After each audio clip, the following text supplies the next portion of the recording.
जय हिंद साथियों। आज हम लेके आए हैं टॉप 15 क्वेश्चन जो बिहार बोर्ड एग्ज़ाम 2026 के लिए अति महत्वपूर्ण होने वाला है। इस चैनल पे आप लोग के लिए साइंस का, सोशल साइंस का, मैथ का और हिंदी का क्लास रेगुलर चलेगा और पूरा बाई पूरा objective chapter by chapter complete होने वाले हैं। तो चलिए हमारे इस चैनल से जुड़ जाइए जिनका भी बोर्ड एग्ज़ाम 2026 में है। और अभी हम लोग 15 टॉप क्वेश्चन देखेंगे जो एग्ज़ाम के मद्देनजर रखते हुए अति महत्वपूर्ण है और बहुत सारे क्वेश्चन में पूछे भी गए हैं। तो चलिए आप लोग तैयारी कैसा है, आप लोग फटाफट से कमेंट करेंगे और आंसर देने का प्रयास करेंगे। नहीं याद है तो याद करते चलेंगे, यहाँ पे आसानी से हम क्लियर करते हैं। पहला सवाल हमारे पास 41 नंबर है कि कीटों के पंख और चमगादड़ के पंख किस तरह के अंग होते हैं। जो कीड़े मकोड़े हैं यहाँ पे दिया कि कीटों का जो पंख होता है और चमगादड़ के जो पंख होते हैं वो किस तरह के अंग माने जाते हैं। क्या है, समजात अंग माने जाते हैं, अवशेषी अंग माने जाते हैं, समवृत्ति अंग माने जाते हैं, इनमें से कोई नहीं। तो याद रखेंगे इस बात को, बार बार ये क्वेश्चन पूछा जाता है कि जो कीटों का पंख और चमगादड़ का जो पंख होते हैं वो दोनों को दोनों क्या होते हैं, समजात अंग होते हैं। अगर ऑप्शन ए आप लोग बताएं तो बिल्कुल सही। चलते हैं अगले सवाल की ओर। क्वेश्चन नंबर 42 है कि पौधे में वाष्पोत्सर्जन किस भाग में होता है। वाष्पोत्सर्जन जो होता है पौधे के किस भाग में होता है। क्या जड़ में होता है, तना में होता है, पत्ता में होता है या फूल में होता है। ये सिंपल सा क्वेश्चन है। वाष्पोत्सर्जन यानी जिस भाग से पानी क्या होता है, वाष्प के रूप में निकलता है, वाष्पोत्सर्जन कहलाता है ना। तो ये कहाँ से निकलता है, पत्ता से निकलता है। अगर ऑप्शन सी आप लोग बताएं बिल्कुल सही। क्वेश्चन पूछा गया है बोर्ड एग्जाम में। चलिए अगले सवाल की ओर बढ़ते हैं। अगला सवाल, निम्नलिखित में से कौन एक भूमिगत जल का उदाहरण है। क्या भूमिगत जल का उदाहरण है। क्या नदी है, कुआं है, तालाब है या समुद्र है। तो देखिए भूमिगत यानी भूमि के अंदरी भाग में, ठीक है। तो अब बाकी आपको नजर आ रहे होंगे कि पृथ्वी के सतह पे होते हैं, ठीक है। नदी जो होता है पृथ्वी के सतह पे कुछ गहराई होते हैं, तालाब वही हाल है समुद्र का। ये भूमिगत जल की अगर हम बात करें तो नलकूप के वगैरह आता है या कुआं आता है। तो यहाँ पे नलकूप ऑप्शन नहीं है तो क्या होगा, कुआं इसका राइट आंसर हो जाएंगे। अगर ऑप्शन बी बताएं आप लोग बिल्कुल सही बताए हैं। पूरा क्लियर होगा चैप्टर बाय चैप्टर। हमारे चैनल से नहीं जुड़े तो जुड़ जाइए आप लोग। अगला सवाल, सीएनजी का पूरा नाम क्या है। सीएनजी का पूरा नाम अधिकतर आप देख रहे होंगे कि आने वाली जो गाड़ियां हैं वो सीएनजी से चलने लगती है, ठीक है। तो सीएनजी का पूरा नाम क्या होने वाला है, फटाफट से कमेंट करेंगे। याद रखिए इसका नाम है संपीड़ित प्राकृतिक गैस। याद रखेंगे क्योंकि ये क्वेश्चन सभी के सभी पूछे गए हैं। संपीड़ित प्राकृतिक गैस सीएनजी का पूरा नाम होता है। ऑप्शन यहाँ पे बी सही। अगला सवाल है, जीवाश्म ईंधन है। जीवाश्म ईंधन है, जीवाश्म ईंधन कौन है। क्या कोयला है, पेट्रोलियम है, प्राकृतिक गैस से उपयुक्त में से सभी हैं। तो यहाँ पे राइट आंसर की बात करें कि वैसे पदार्थ जो होते हैं जो जमीन के अंदर खुदाई करके प्राप्त किया जाता है, जिसके बनने में लाखों करोड़ों वर्ष लग जाते हैं, जीवाश्म ईंधन कहलाते हैं, जिन्हें पुनः प्राप्त करना बहुत आसान नहीं होता है। तो सबका सब वही हाल है। यानी यहाँ पे राइट आंसर की बात करें 45 के तो ऑप्शन डी हो जाएंगे, जीवाश्म ईंधन। चलते हैं अगला सवाल हमारे पास है 46 नंबर के, पृथ्वी को निम्न स्रोतों से सूर्य द्वारा कौन सी प्रमुख ऊर्जा उपलब्ध होती है। बहुत सिंपल सा क्वेश्चन है कि पृथ्वी को निम्न स्रोतों से सूर्य द्वारा, किसके, सूर्य के द्वारा कौन सी प्रमुख ऊर्जा उपलब्ध होती है। क्या प्रकाश ऊर्जा, उष्मा ऊर्जा, ए और बी दोनों, इनमें से कोई नहीं। 46 का राइट आंसर। देखिए आप लोगों को तो लग रहा हो कि सूर्य से कौन सा प्राप्त होता है, तो प्रकाश प्राप्त होता है, ठीक है। लेकिन उस प्रकाश में गर्मी भी होती है यानी उष्मा भी होती है। तो इसके राइट आंसर की बात करें आंसर का तो ऑप्शन सी यहाँ पे बिल्कुल सही। अगर ऑप्शन सी आप लोग बताएं तो बिल्कुल सही बताएं। चलते हैं अगले सवाल की ओर, बने रहेंगे वीडियो में। वीडियो को लाइक कीजिए, चैनल को सब्सक्राइब कर लीजिए। आप लोग एवरीडे शाम को 7 बजे क्लास मिलेगा यहाँ पे आप लोग के लिए।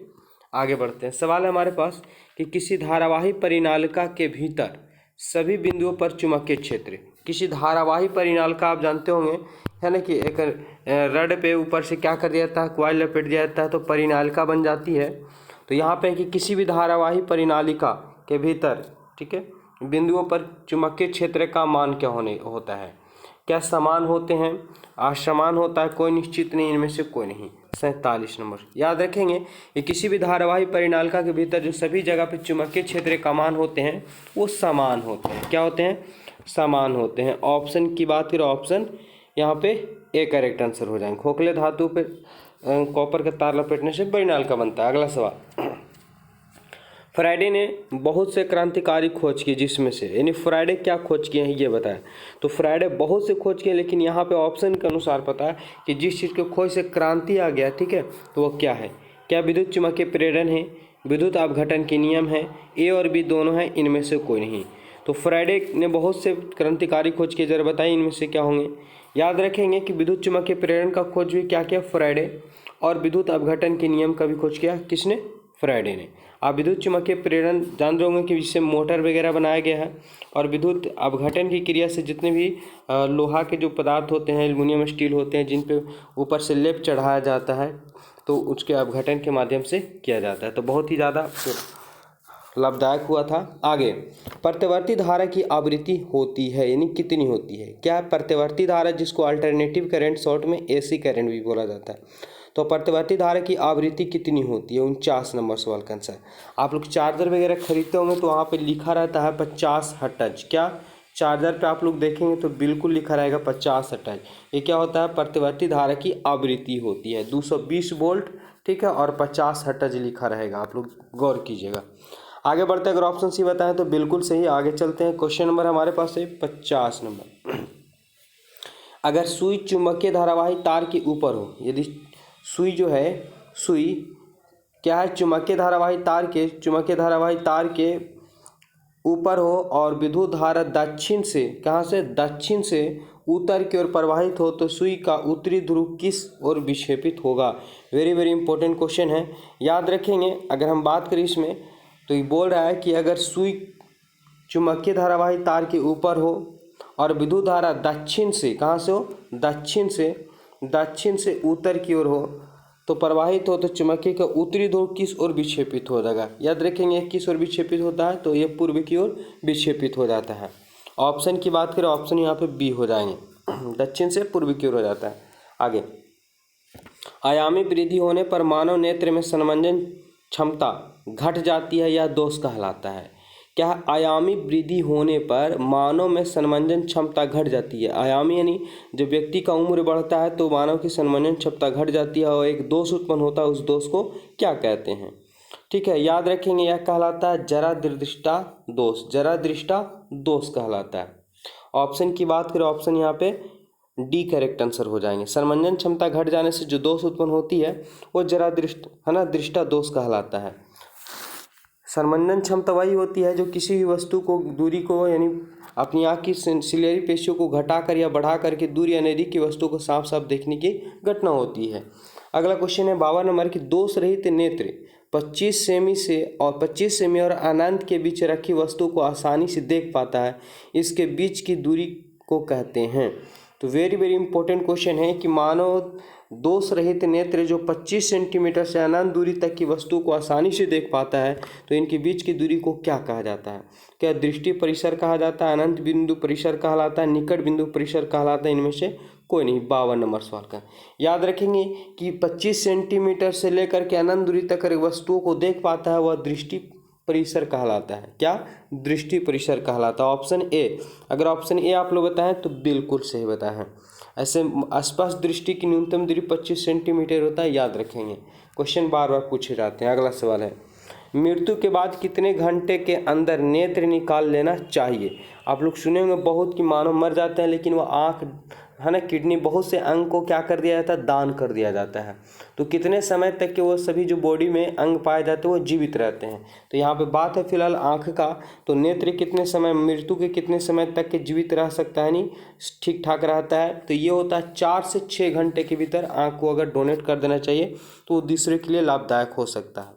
अगला सवाल कि प्रिज्म से होकर के गुजरने वाला श्वेत प्रकाश को एक पर्दे पर लिया जाए तो रंगों का बैंड को क्या कहा जाता है। बहुत ही सिंपल है कि जब प्रिज्म से होकर के श्वेत प्रकाश को गुजारा जाता है तो पता होगा आप लोग का कि 7 रंगों की एक पट्टी दिखलाई पड़ती है।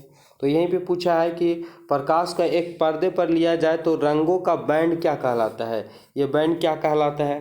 तो बिल्कुल कहेंगे कि सर ये तो कहलाता है स्पेक्ट्रम कहलाता है, इंद्रधनुष कहलाता है, ठीक है, रेनबो जिसको बोलते हैं। ऑप्शन की बात करें यहाँ पे, ऑप्शन ए करेक्ट आंसर हो जाएगा। इसको बताने वाले न्यूटन महोदय थे, ठीक है, कि सूर्य के प्रकाश में 7 रंग पाए जाते हैं। ऑप्शन ए बताया है, बिल्कुल सही। चलिए विद्यार्थी फटाफट से अगले सवाल की ओर चलते हैं। हमारे चैनल से नहीं जुड़े हैं तो आप लोग जुड़ जाइए। अगले साल भी बेहतर रहा, ठीक है, सभी को क्लियर करवाए थे, इस वर्ष भी आप लोग को बेहतर से बेहतर ढंग से ऑब्जेक्टिव क्लियर कराएंगे, एक एक क्वेश्चन को समझा के। अगला सवाल है कि स्थिर विद्युत में आवेश स्थिर विद्युत में आवेश क्या होता है? क्या विरामावस्था में रहते हैं, गति की अवस्था में रहते हैं, या दोनों अवस्था में रहते हैं, किसी भी अवस्था में नहीं रहते हैं? 55 नंबर सवाल का आंसर। तो देखिए स्थिर है, यहाँ पे क्या है कि स्थिर विद्युत आवेश में, तो आवेश विद्युत स्थिर विद्युत में आवेश कौन अवस्था में पाए जाते हैं? तो विरामावस्था में रहते हैं। ऑप्शन की बात करें, ऑप्शन यहाँ पे ए सही हो जाएगा। ठीक है, आगे चलते हैं। अगला सवाल देखेंगे, क्या दिया हुआ है कि वह उपकरण जो विद्युत ऊर्जा को यांत्रिक ऊर्जा में बदलता है वह कहलाता है या वह होता है। तो सबसे पहले आपको समझना होगा कि विद्युत ऊर्जा को यांत्रिक ऊर्जा यानी करंट देने पर, देखिए विद्युत ऊर्जा यानी करंट देने पर यांत्रिक यानी गोल गोल नाचने लगता है, जैसे में पंखा। ठीक है, वो किस पंखा अगर घूम रहा है तो समझिए कि कौन सा ऊर्जा ले रहा है? यांत्रिक ऊर्जा। तो जब करंट देने पर वह घूमने लगता हो वह कहलाता है क्या? यांत्रिक ऊर्जा। तो आप दिमाग लगाएं क्या होगा इसका राइट आंसर? बिल्कुल कहेंगे सर विद्युत मोटर। विद्युत मोटर में जैसे ही करंट देते हो तो वह घूमने लगता है, तो वह उपकरण जो विद्युत ऊर्जा को यांत्रिक ऊर्जा में परिवर्तित कहलाता है विद्युत मोटर कहलाता है। और जनरेटर जस्ट अपोजिट होता है। जनरेटर में पहले आपको चक्की घुमाया जाता है, ठीक है, तो जिसके वजह से यांत्रिक ऊर्जा होता है, तो वह घूमने की वजह से फिर विद्युत करंट उत्पन्न होता है, तो वह जनरेटर। तो यांत्रिक ऊर्जा को विद्युत ऊर्जा में जनरेटर, लेकिन विद्युत ऊर्जा को यांत्रिक ऊर्जा में विद्युत मोटर। इस पॉइंट को ध्यान से समझ लीजिएगा, आगे चल के दिक्कत नहीं होगा, नहीं तो बहुत से विद्यार्थी क्वेश्चन को गलत करके आते हैं। तो ये टॉप हमने 15 क्वेश्चन करवाए, जरा आप लोग कमेंट करके बताएं कि इसमें 15 क्वेश्चन में से आपका कितना सही हुआ। और एवरीडे क्लास मिलेगा देखने को यहाँ पे 10th क्लास विद्यार्थियों के लिए, तो हमारे चैनल से बस जुड़ जाएं। धन्यवाद।